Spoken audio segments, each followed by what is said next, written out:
Hi friends, അപ്പോൾ ഇന്നത്തെ video സീലിൻ്റെ റെയിൻകോട്ടിൻ്റെ ഒരു റിവ്യൂ ആണ്. ഞാൻ 3 വർഷം മുന്നേ ഇതിൻ്റെ വീഡിയോ ഇട്ടിട്ടുണ്ടായിരുന്നു. ഞാൻ ജസ്റ്റ് തന്ന അൺബോക്സിങ് മാത്രമാണ്. അപ്പോൾ ഇതാണ് അതിൻ്റെ ബ്രാൻഡിങ് കാണിക്കുന്നത്.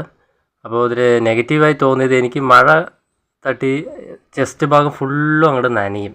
ഈ ഭാഗത്തൊക്കെ ഫുള്ളായിട്ട് നനഞ്ഞ് ഷർട്ടൊക്കെ നനഞ്ഞ് ഇതാവും. ആദ്യം പാൻറ്റ് മാത്രമേ നനയായിരുന്നു, പിന്നെ അകത്തൊക്കെ ചെസ്റ്റ് ഭാഗത്തൊക്കെ ഉള്ളിലത്തെ ചെറുതായിട്ട് നൂല് മതി, അത് വലിയ കുഴപ്പമില്ല. പക്ഷേ എനിക്ക് കോട്ട് ഡാമേജ് ഒന്നുമില്ല. പക്ഷേ എനിക്ക് ഇതാണ് തോന്നിയത്.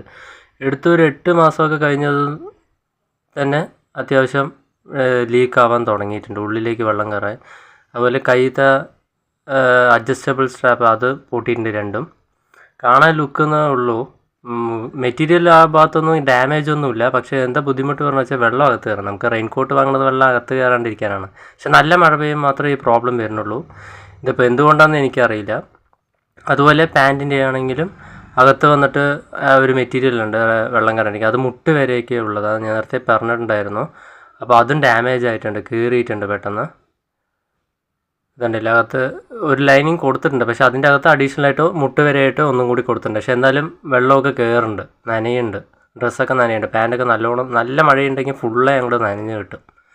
ഞാൻ വിചാരിച്ചു, ഞാൻ നോർമലി നനഞ്ഞ് കഴിഞ്ഞ് വെയിലത്തൊക്കെയാണ് ഉണക്കുക. ചിലപ്പോൾ ഇനി വെയിലത്ത് കൊണ്ട് ഉണക്കിയത് കൊണ്ടാണെന്ന് എനിക്കറിയില്ല. പക്ഷേ എനിക്ക് ഇങ്ങനത്തെ ഒരു പ്രോബ്ലം. നിങ്ങൾക്ക് വല്ല കംപ്ലയിൻറ്റ് വല്ലതും ഉണ്ടെങ്കിൽ ഒന്ന് കമൻറ്റ് ചെയ്യായിരുന്നു. സംഭവം വാങ്ങി മെറ്റീരിയലൊന്നും കുഴപ്പമില്ല, ഇതുവരെ ഡാമേജ് ഒന്നും പറ്റിയിട്ടില്ല. 3 വർഷമായി ഞാൻ യൂസ് ചെയ്യുന്നുണ്ട്, വലിയ കുഴപ്പമൊന്നുമില്ല. അന്ന് 1850 രൂപയാണ് അതിൻ്റെ റേറ്റ് ഉണ്ടായിരുന്നത്. ഞാൻ വിചാരിച്ചു ഇപ്പോൾ 100 രൂപയ്ക്കൊക്കെ പ്ലാസ്റ്റിക് കവർ ടൈപ്പിൻ്റെയൊക്കെ കിട്ടുന്നുണ്ട്, വേണ്ടാണ്ട് അത് വാങ്ങിയാലും കൂടി എനിക്ക് വലിയ നഷ്ടം ഉണ്ടായില്ലായിരുന്നു. പക്ഷേ ഇതെനിക്ക് ഭയങ്കര നഷ്ടമായി. ഇനിയിപ്പോൾ നോർമലി ചെറിയ മഴയ്ക്കൊക്കെ ഇടാം, നല്ല മഴയാകുമ്പോൾ എന്തായാലും നനയെന്ന് ഉറപ്പാണ്. അപ്പോൾ വർക്കിനൊക്കെ പോകുമ്പോഴാണ് ബുദ്ധിമുട്ട് അറിയണത്. പോകുമ്പോൾ ചെറിയ മഴയാണെങ്കിൽ ഇട്ടിട്ട് പോയാലും വലിയ കുഴപ്പമുണ്ടായില്ല. പിന്നെ നല്ല മഴയാണെങ്കിൽ ഇടാണ്ട് പോകുന്നതായിരിക്കും കുറച്ചും കൂടി ബെറ്റർ തോന്നണം. Okay, by.